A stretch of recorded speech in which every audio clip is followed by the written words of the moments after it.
Welcome to the Driven Agenda podcast, where raw journeys drive ambition and reveal the fuel behind people's success. I'm Shannon Sagan, a personal injury lawyer, entrepreneur, and founder of the Dashcam Lawyer.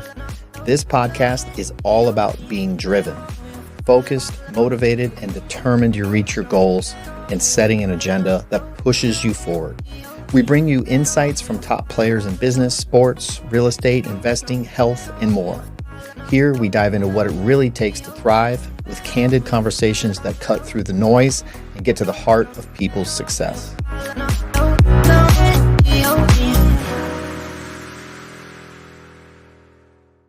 We're live on the Driven Agenda podcast with my friend Shayla Waldon-Davis. Yes.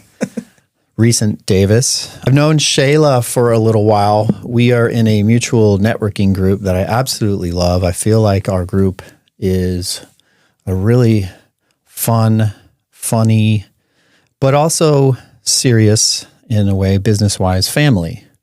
Yes, I would agree with that description. Yeah, very much. So I've known Shayla for a while, and I wanted to have her on because she's got a really cool history, cool story.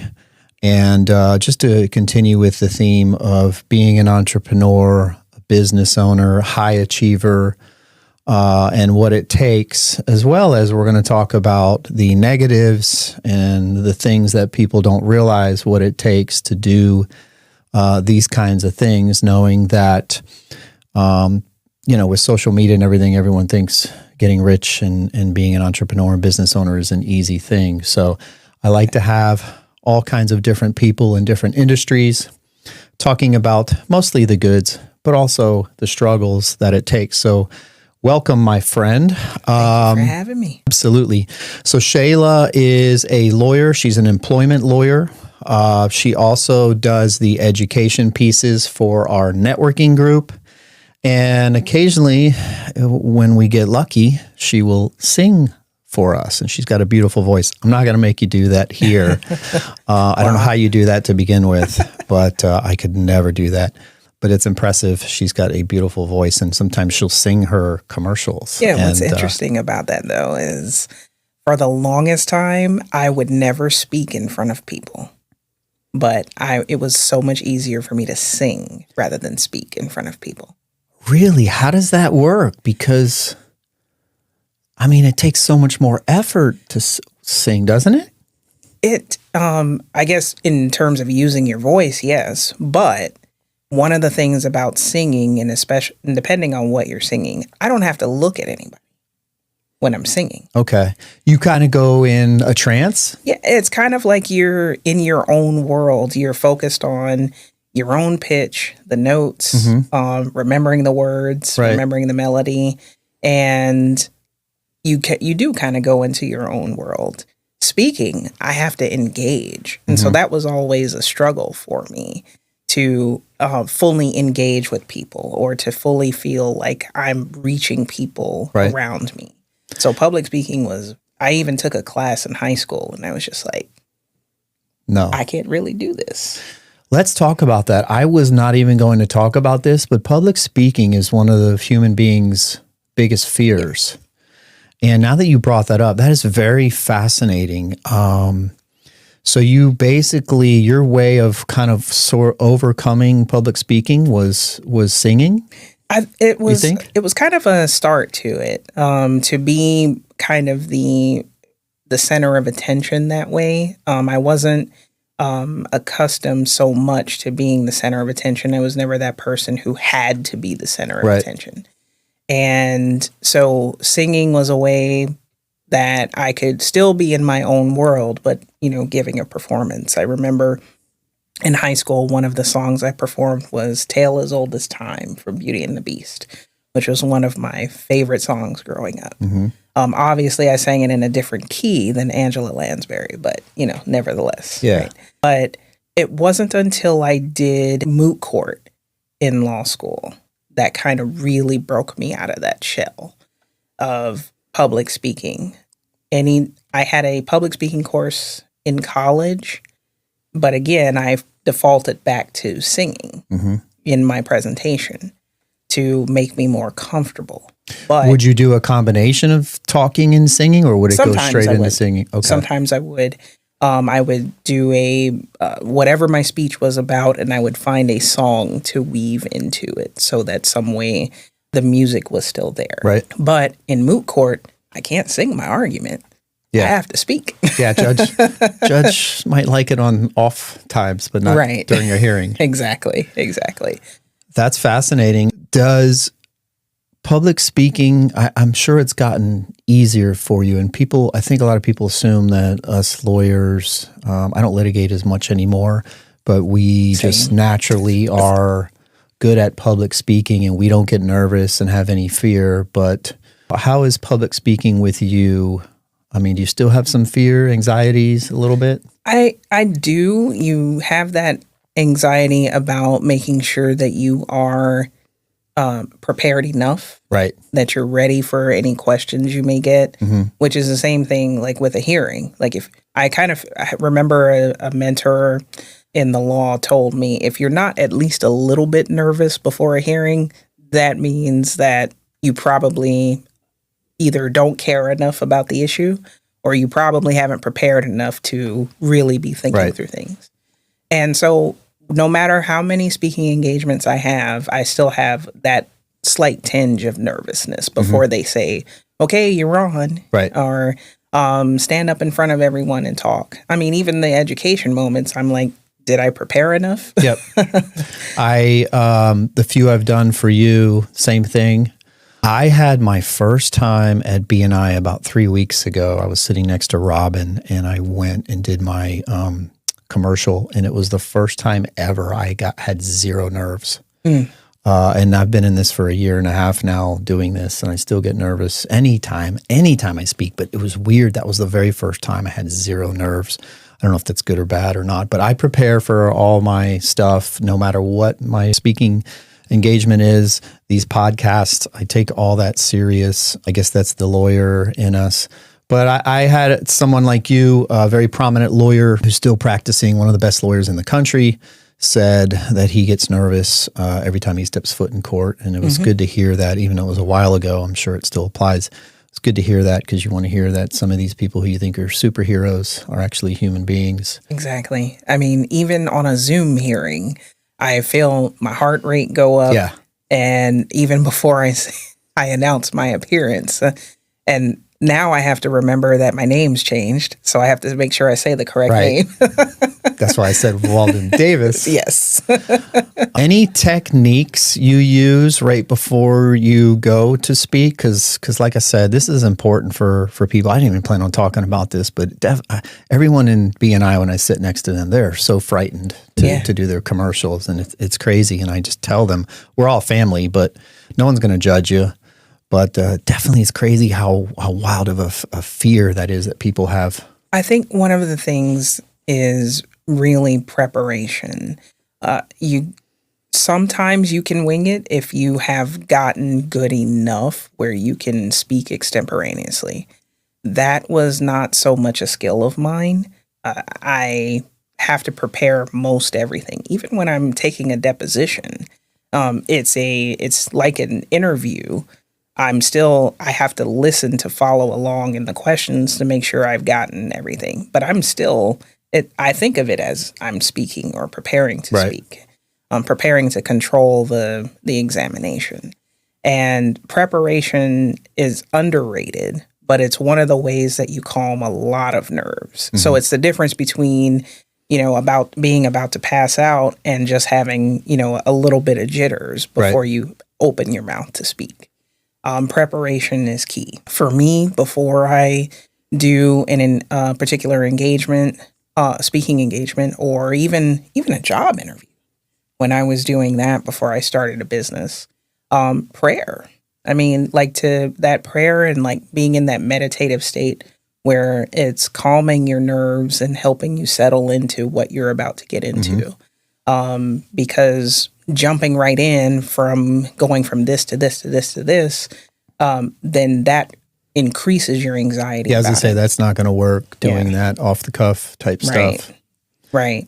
And then, whether it's jotting down a few notes or having the notes on your phone. I know some people like that too. Mm-hmm. You rehearse, I assume? It depends on what I'm speaking at. If I'm talking about employment law, like I'm good to go. I can do a lot more of that extemporaneously. I may have like a PowerPoint just to remind me exactly what I'm talking about, but I can talk about that all day off the cuff. I actually did a talk a few weeks ago on the Civil Rights Act and how fragile I believe that is compared to given what we've seen the Supreme Court do. But no notes in my hand. I just have my slides. I turn around, look at it, and then I continue talking. Nice. Because I've prepared in it. I've studied in that topic, so I know about it. If it's something new, then again, it's the preparation to get into it. I have to agree with you. I think preparation is underrated as a lawyer in other industries, but really in law, especially with litigation, that's what, everyone hounds is preparation. And you can never over-prepare, in my opinion. I agree. And I even take it as far as preparing for a client meeting. I don't litigate much anymore either. And so I focus my practice primarily on counseling clients and advising them. I still have to prepare to speak intelligently with them, because to advise them on, well, should I terminate this employee? I have to be prepared to understand at least a little bit about the issue and be knowledgeable enough to kind of ask the right questions, to explain things in a way that they'll understand. And prepare for their responses and rejections or whatever. Yeah. Including the yelling at you. Yeah, I get it. All right. So my understanding from watching you speak is you were a high achiever, and in high school you were a valedictorian, I think you said? Yes. Where does that high achievement, where did that come from to get to that level? Because my friend in high school was a valedictorian, and he was just on a whole different level than all of us. Mostly good, but some kind of really like obsessive stuff with grades and all that stuff. Yeah, I got it where it came from my mother, where she instilled in myself and all of my siblings that as a Black person in this country, I had to be twice as good to get at least half as much. I had to do whatever it took to be the best when I was in school. That also meant that sometimes if I came home with, a 90 instead of a 95, that might have been a little bit of a problem. But, does that create some perfectionist tendencies in you? Sure. But at the same time, it makes me know that I can be better than just skating by. Right. I can be a high achiever. And part of that preparation in making it as effortless as possible, rather than struggling through or having to work. And then I also just think it's also part of, I really feel that I am truly blessed, to be able to do what I do at the level I do it at. Yep. And that was something that has carried with me all the way through when, I was a gifted student from elementary all the way up. And so I kind of carried on a tradition for myself to you just got in that habit, and then it became just like muscle memory, so to speak. Let me ask you, I wasn't a great student in high school, average. I was not a great student at Palm Beach Community College because I screwed around. I should have left from high school and gone away. But once I went away to UCF, I got really, really good grades, president's list, stuff that I'd never seen before. But then when I went to law school, I was probation, almost failed out. I was nightmare. So I would study with friends who literally would read one case and then they were fine and they could go in the next day and just say the whole thing. Like if they got called on, they would know it. Whereas I was reading the cases 2-3 times, highlighting all this stuff, Were you the my type, or were you the type that could just read a case one time in law school and then be able to recite anything the teacher asked? It depended on the case, but I would say that I was somewhere in the middle. Some cases, like for instance, when I took something like administrative law, if I were reading Chevron or what's another big administrative law case, or Skidmore is kind of short, but like to understand how dense that material is, I would have to go back and read it. Right. And then sometimes it just depended on, was I trying to study with a bunch of stuff going on around me, or did I dedicate a space and a time to study? When I was in law school, I traveled on the Tri-Rail from West Palm Beach to 79th Street in Miami and took the Metro Rail down to Coral Gables to go to the University of Miami. Every day? Every day. My first year, 5 days a week. Wow. And by the time I got to my second year, I had activities, right? So I was going 6 and sometimes 7 days a week. But I even had 8 a.m. classes, so I'd be on the train before 5:30 in the morning. And I would use that time to study, but I would have headphones like this to kind of block out some of that extraneous noise. People moving constantly, stopping and going. And that's some discipline to be able to do that. And did you need Wi-Fi? You probably needed some Wi-Fi too, right? So you got to rely on that. I can't remember if they had Wi-Fi on the train back then. I say back then, like it, but then I also think about, like, I started law school like 16 years ago already. It is back then. Yeah, so it's like a different world. But wow, yeah, I was driving my first year every single day, but that was brutal. But at least with Tri-Rail, you're right, you get to study. Yeah, during that drive up and back. Wow. That's impressive. Did you excel in undergrad and law school as well? High grades? Yeah.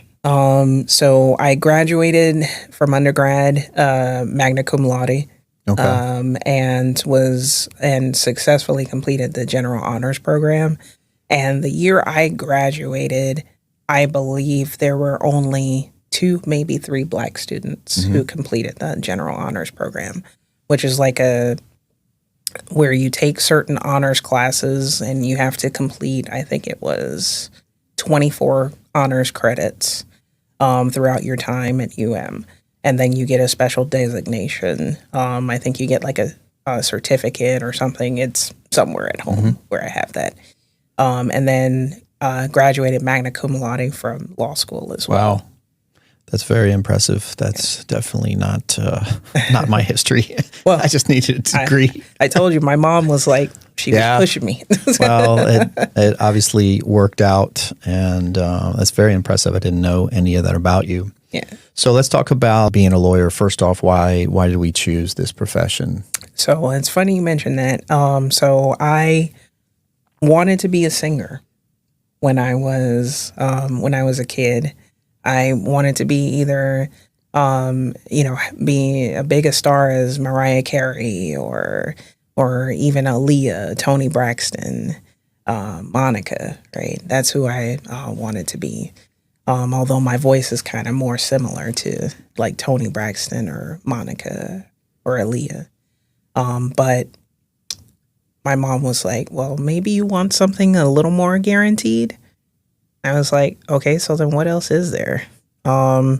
Doctor, I was like, school's cool, but not that much school. Yeah. Kudos to all the doctors. It just wasn't my ministry. And then I thought about being a teacher, but I was like, even back then, I was already like, I don't really want to deal with other people's kids. Rightfully so. And what else did I think about? I thought about, I don't think I really thought about accounting, but as a career, because that's what my brother does, but it was out there. So I was like, I don't know. Well, law kind of seems interesting. I like to write. I like to read. And I always like being a nerd. So I figured it would be something interesting. I thought I wanted to do family law when I first got started. And then I realized that's the Lord's ministry, that people who do that and trying to, handle and manage families. That's the polite way of saying it. I have other ways from experiencing that whole world, but that's the nice way. Being a kid and seeing it unfold, I was just like, well, that's not my ministry. I don't want to deal with that. Yeah. Special type of person. Yes. Those things. And so I thought that what I wanted to do was business transactions, or bankruptcy maybe. And then I did an internship where when I was in law school that focused on mainly employment law. I also did some other areas like IP lawyers, very important. Mm-hmm. Kudos to all of you. Just wasn't my ministry. Right. Employment law combined what I loved about the drama that is looking at employees and what they do in the workplace, what managers do in the workplace, and the nerdiness of, you have statutes like the Fair Labor Standards Act, which governs wage and hour, minimum wage, overtime. And we are still trying to figure out what they were talking about in 1938 when the statute was passed. And so I'm like, I love that stuff. Yeah. Figure it out, argue it. Yes.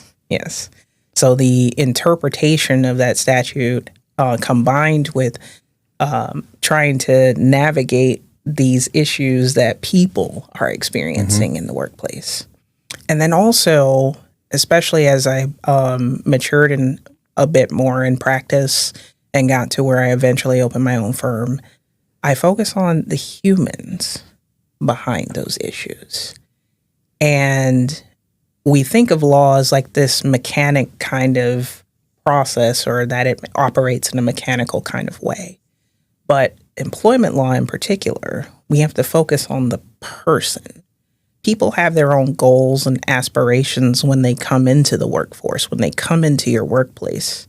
And if you don't speak to those, you often run into the risk of them becoming disengaged, not wanting to deal with you, can even sabotage your workplace. Yeah, I was going to say bring negativity down. It become a cancer to the workplace, right? And sometimes that cancer metastasizes. Right. And then you have poor morale all over.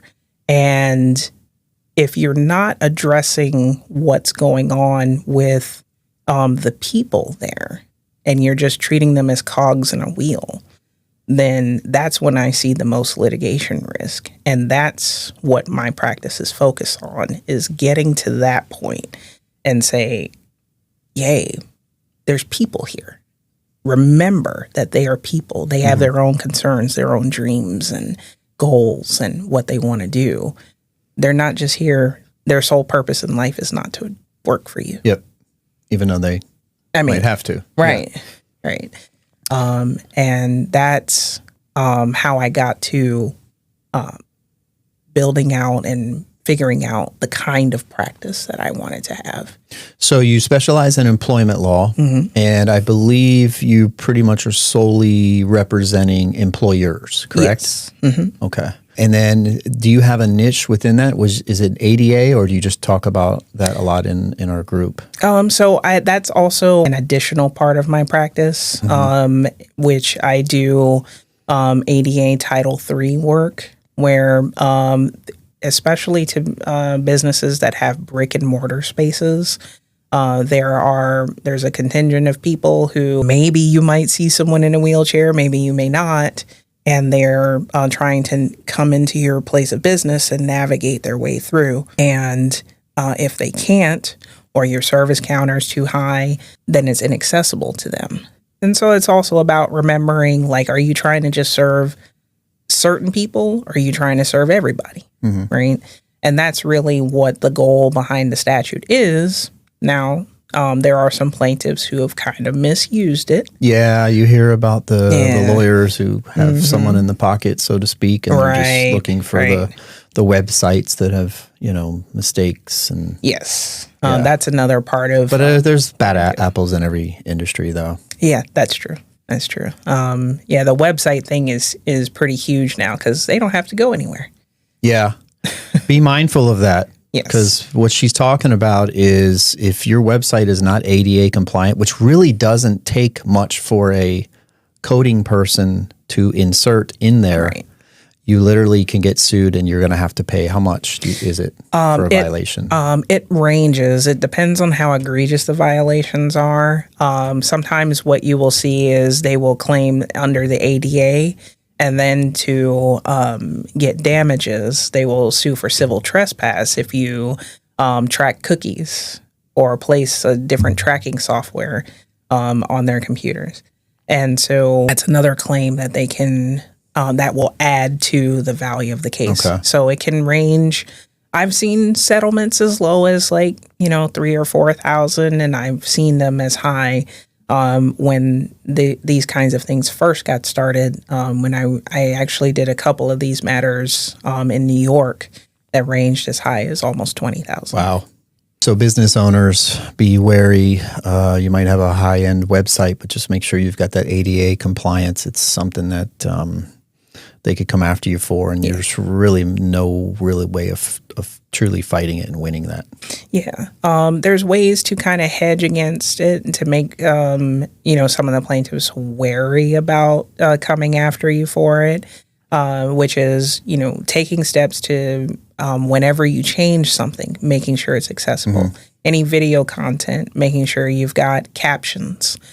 So that it can be, content has to be perceivable, operable, understandable, and I think there's an R, and it's escaping me right now, but it's kind of like a pour principle. How do you pour out the content? So you're saying every video has to be like this podcast? I don't put this in captions. There should be some captions. Why though? I mean, I'm not selling something to anyone, or yeah. I mean, we do the highlight. Is it on your website though? No. Okay. I just throw it on YouTube. On YouTube? But I mean, so you're... If YouTube, usually well, it'll convert it though. Yeah, if it will do that, then that's helpful. Right. So like Facebook does that, Instagram does that. The only problem sometimes is that the captions aren't always accurate. Yeah, of course. Throw it off. So you usually want to do it yourself, right? During the editing process, and have that so that anybody who may be scrolling through YouTube, they find your videos and they also can watch it. Yep. So cool, because there's good information on here. Well, there's some free legal advice for you guys. I normally charge for that. Yeah, I was going to say. We're not giving out any more, right? Is there a common mistake or common issue you see with your business clients that they all make? I won't say that they all make, but many of them that are just starting out, the difference between independent contractors and employees. Okay. So, or as most people think of it, 1099 versus W-2. And I actually have seen situations where someone has made that mistake, whether it's on the advice of an accountant or ChatGPT, or just looking up online, and they are facing tens, if not hundreds of thousands of dollars in liability. Because if you make a mistake in that area, there's 5 groups of people who are coming after your money. The IRS, because you didn't pay your taxes. You may have workers' compensation issues, depending on whether there was an injury. Unemployment at the state level. Then you may also have the Department of Labor, because you may have forgotten to pay minimum wage and overtime for everything. And then the employee or the worker themselves. Right. Because they may have various, whether it's common law or other statutory claims that they may come after you for. I actually, years ago, had a case in California where an employer made that mistake. And while they demanded I think close to like $1.5 million, $2 million just for one person. Because there's many, many, many rights that you have in California that Florida can't yet conceive of. Yep. Doesn't surprise me. But we were able to settle it for less than 20% of what they demanded. Mm-hmm. But that's still a lot of money. Of course. And we also were able to stop a class action from happening. And I caution employers, I tell people that story all the time when they come to me with this issue, because it will literally bankrupt a business. Yeah. I have a business client right now that has made that mistake, and they have a workers' comp issue, and they're looking at $500,000 in potential liability. So what she's saying is she's not giving out all the things you need to do for free, but you better make I'm sure hoping you're to scare you enough to call me. You better be 100% that your employee is categorized appropriately. Let's talk about that AI stuff, because I know you bring it up every now and then, and you're right. It's good for certain things. I use it all the time, even for law, but I make sure that I double check and I use it for very limited reasons in law. You see the lawyers right now that are all getting in trouble for using AI generated research, and they're not even checking it and realizing it's fake cases. It's the wrong opinions and stuff like that. Mm-hmm. And I know you make a point, and I back you up, where people want to kind of be their own ChatGPT lawyers, and it's good for certain things. But man, you're playing with fire if you've got a legit business that you're trying to grow, or if you're trying to handle your own court stuff. Give me your thoughts on that. I couldn't agree more. I remember I had a client come to me. They wanted to do a commercial lease, and I also do some business law work as well. And so when they came to me, they had a draft of a lease, they said. And I could tell it came from ChatGPT. And so I had a call with a client, and I named probably at least 10 very important things that ChatGPT didn't even think of that they needed to ensure the success of this lease. And they were kind of floored, because they were like, wow, we thought we had a good working draft. And I turned it into something that was a bit more ironclad. Now, I could never draft something that is litigation proof. Of course. But if there were litigation, there are more things spelled out for them. Mm-hmm. And they can rest a little bit easier that they have more protections than just putting in a prompt into ChatGPT, because it really is kind of if you don't know the issues that you would need ChatGPT to address for you, it's kind of a garbage in, garbage out kind of thing. Whatever is returned to you is based on what you put in it. And it's like, well, I don't really have anything for that, so let me just kind of make this up. Right. And that's a problem. You don't know what you don't know. Yes. So if you don't know what to put in ChatGPT, you're going to get out something that you think looks like it's going to be fully legit and cover everything, but it's not. Right. And so I know you've mentioned that you have that a lot. Going out on your own, let's talk about that. What made you decide that you were going to end up opening up your own law firm, being your own entrepreneur? What were the reasons for that? One of the things that was important, that was increasingly becoming important to me, was flexibility. As someone who is, can't believe I'm saying this, pushing 40, right? And You're young. Wait till you get in your 50s like me.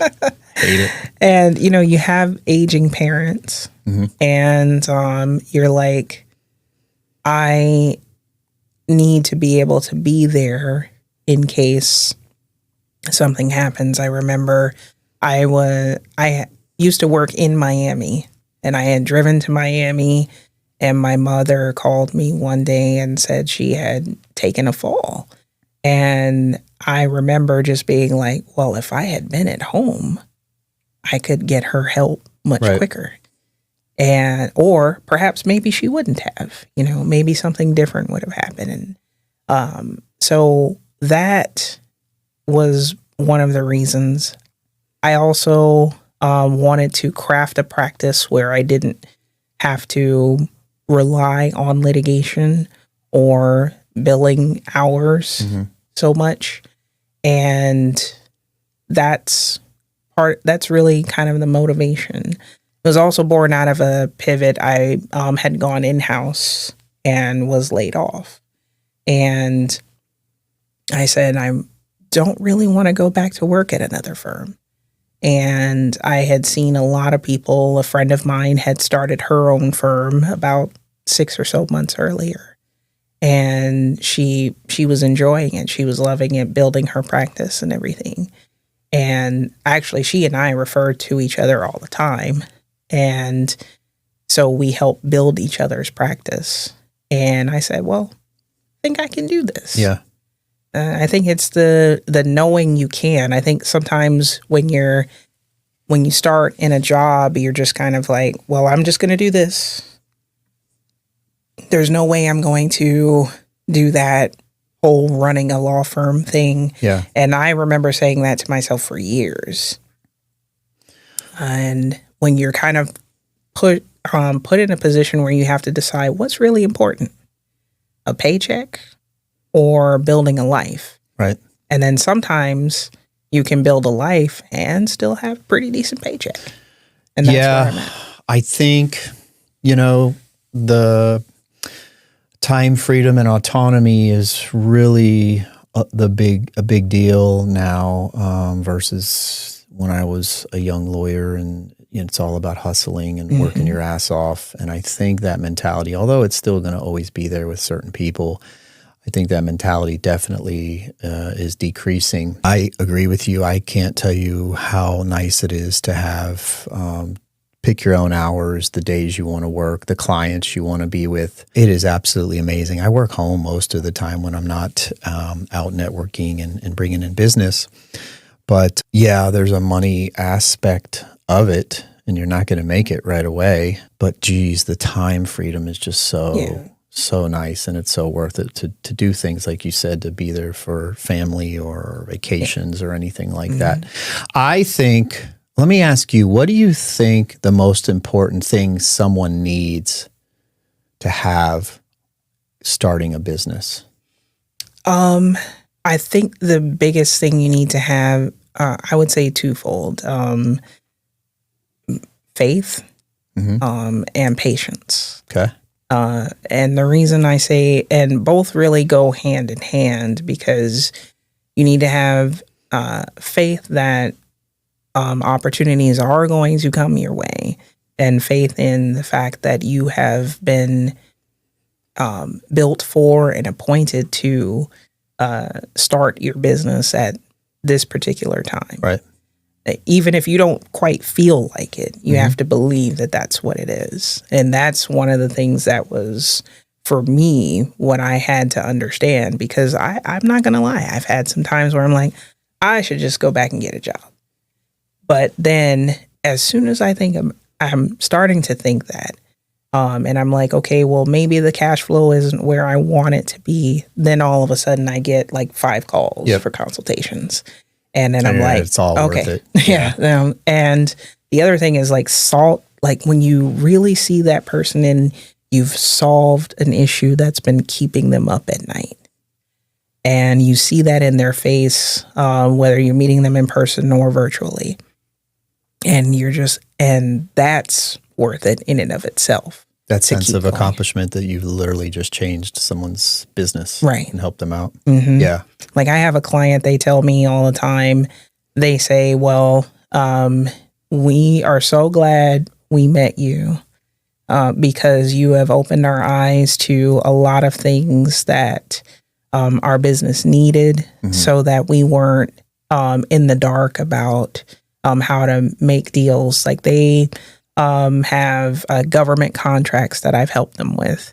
And I'm also helping them with their employees and managing that. And they said, we are going to listen to you. Right. We trust Whatever you. say, yep. Yeah. And I was like, that feels pretty good. Yeah, it does. All the hard work, knowledge, student loans, all that, right? Sacrifice. Right.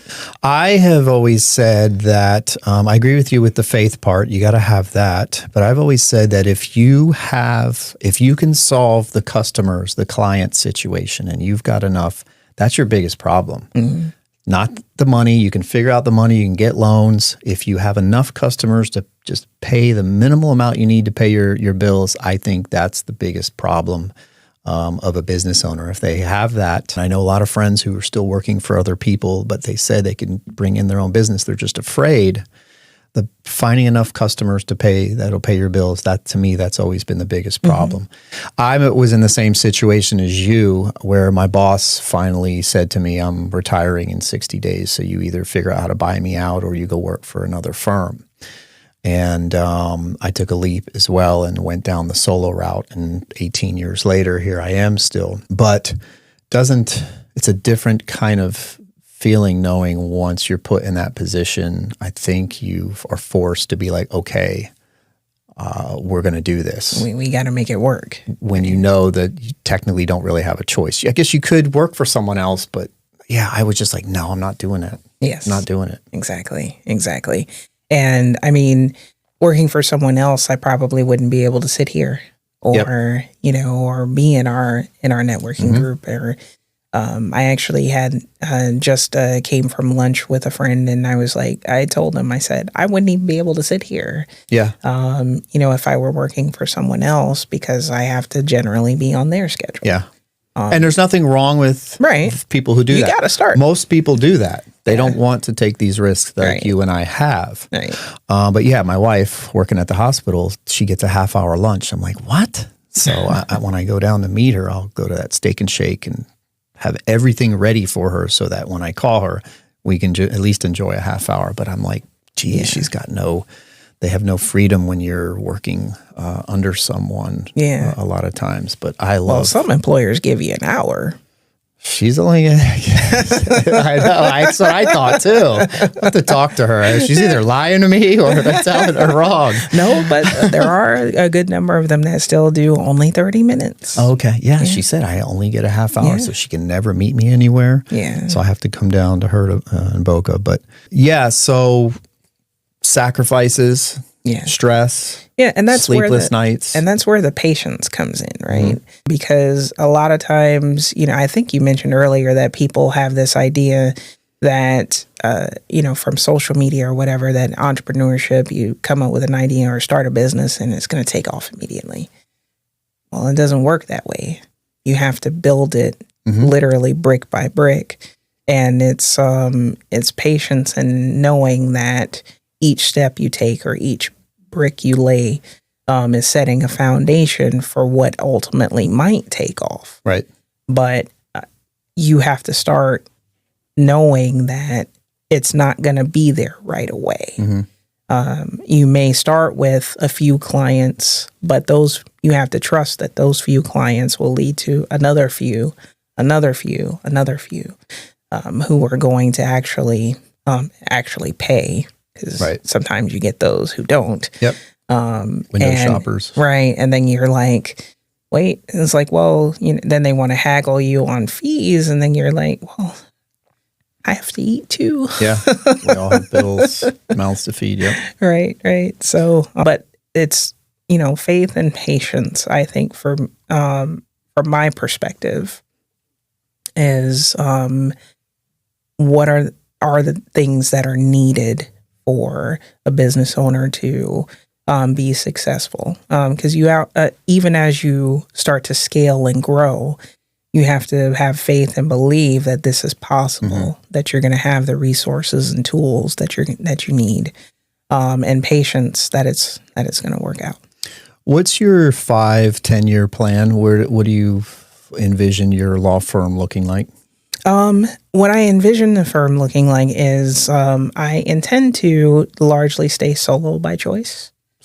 I'm with you. And building a staff, and I intend to ultimately get to where I am as litigation free as possible. I offer a general counsel subscription for some of my clients, and those clients I will do litigation for, but largely moving away from someone who just comes to me to handle a litigation.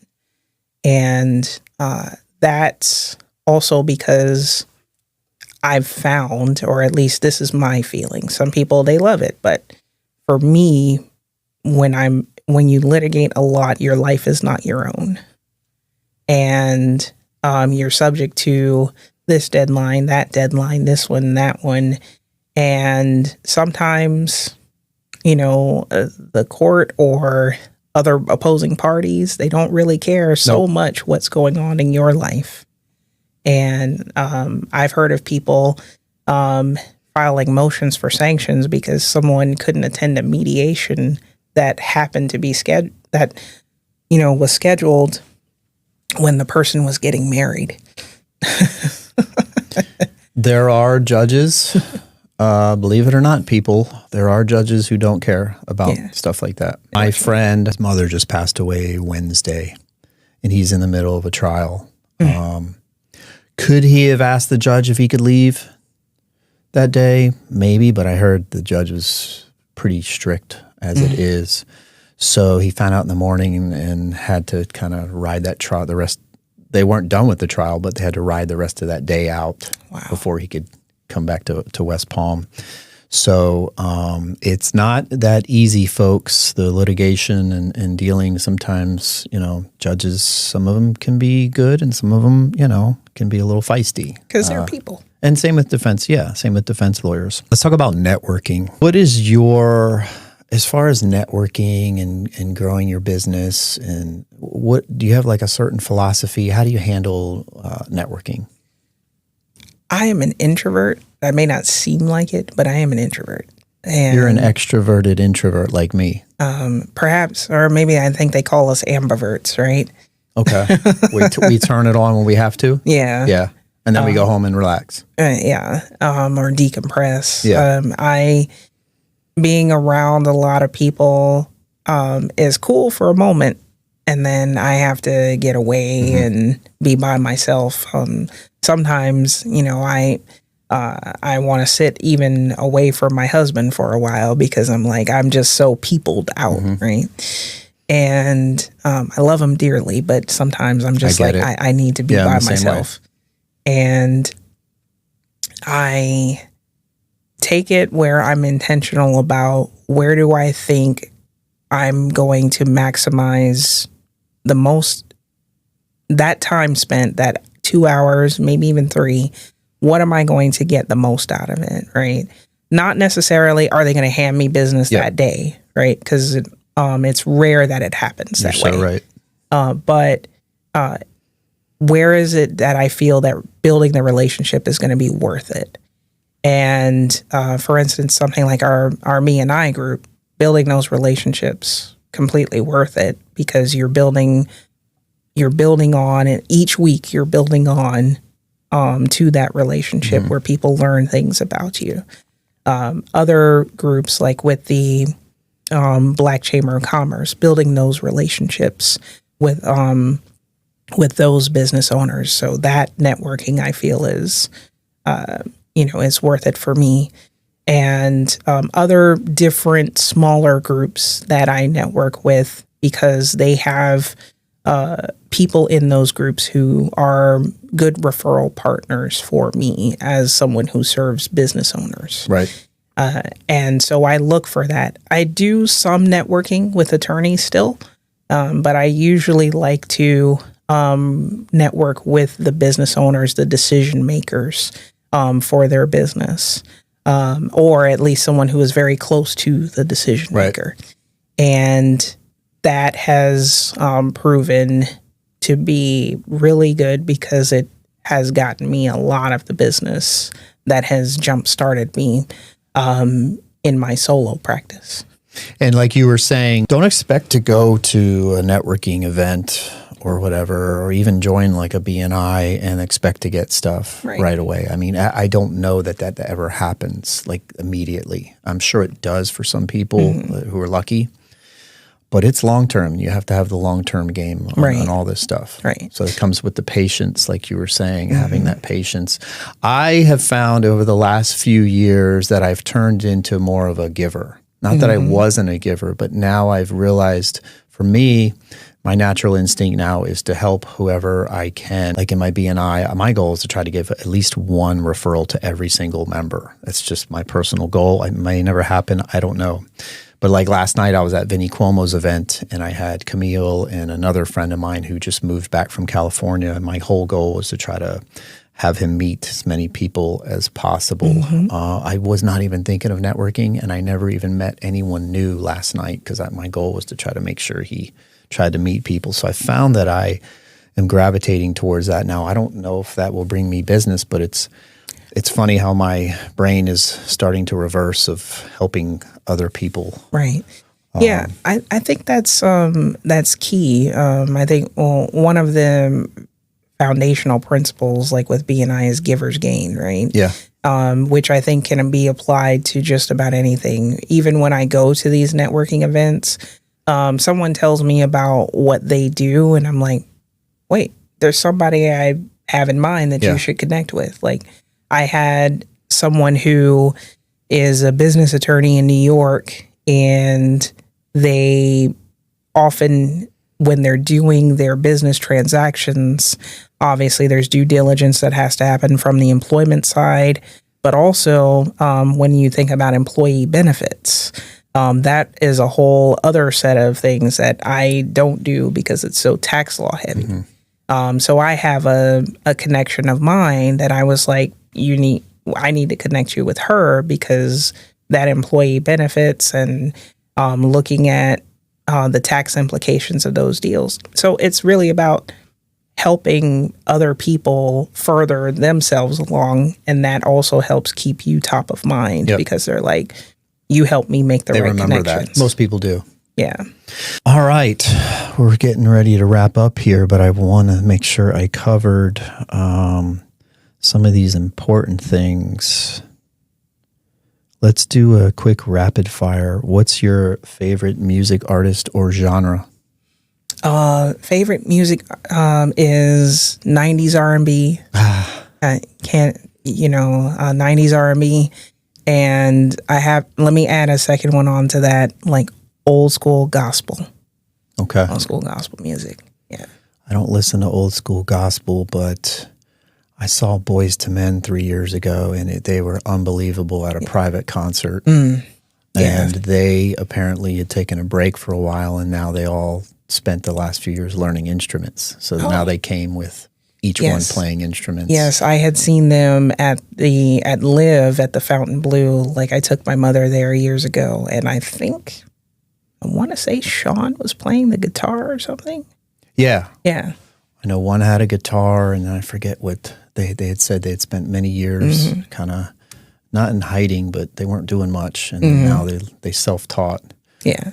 That was a great concert. So I'm all about 90s R&B too. I remember Keith Sweat and oh man, now I'm losing track, but all that stuff. Yeah. Mariah Carey growing up was one of my favorite artists. And then as I got older, and then I guess like my voice changed, I started to love Toni Braxton. Yep. Yeah. So when she says, "Don't let me in all this pain," I was like, yep, that's my girl. That's awesome. That's my girl. I just downloaded, I heard Maxwell. Oh, yes. I have a couple songs from him. Yeah, I love that was 90s music, I think, in general. I'm just a 90s fan. Progressive, punk, hip hop, alternative, and R&B, anything out of the 90s, I just absolutely loved. So if you are going to a karaoke, what's your go-to song? Go-to song is, so I actually have a list, right? So it's Monica, For You I Will. I'll do Toni Braxton, How Could an Angel Break My Heart? And I think recently I did Karen White Superwoman. Okay. Yeah, I love that one. And Deborah Cox, Nobody's Supposed to Be Here. All right. Yeah. Nice. What's the worst business advice you hear people give? The worst business advice? Like use ChatGPT? Yeah, that and also I would say that you don't need a lawyer for that. Yes, that's so true. That is a good, that's definitely it. What's the biggest misconception about us lawyers? That all we're here to do is take money. Yeah. I remember speaking to a student who was in high school because her family had such a bad experience, I think, with a personal injury lawyer. Sorry. Apologize to me. I understand. And I said, we're not here to just take your money. The right ones aren't here for that. Now, do we exist? It's a job to make money, sure. Right. But the right ones are not here just to do that. We're here to help you solve your legal issue. Yep. Lastly, how can people find you if they want to hire you for their business, if they want to seek your guidance for something, if they want to learn about networking or starting a business? What are the ways people can find you? Sure. So you can find me either on Facebook, Instagram, the Waldon Law Firm, PLLC, TikTok, the Waldon Law Firm, and LinkedIn. I have my own page. Forgive me. I hope he forgives me. I haven't changed my name on that page yet. Shayla her husband's Big Man Kelly, who is a big time DJ, especially back in the 90s and 2000s. Very well known. Yeah. Mm-hmm. And so Shayla N. Waldon Esquire is my LinkedIn page, and then I have a LinkedIn page for the firm, the Waldon Law Firm, PLLC. And then just you can also reach me by phone, 561-293-2313. Nice. Well, listen, Shayla, I appreciate your time and coming here into the studio. This was fun, and I got a lot out of it and learned some new things about you. And that's why I always like doing this stuff, is I'm always learning something new from all of my guests. So thank you again for your time. All right. Thank you for having me. Yep.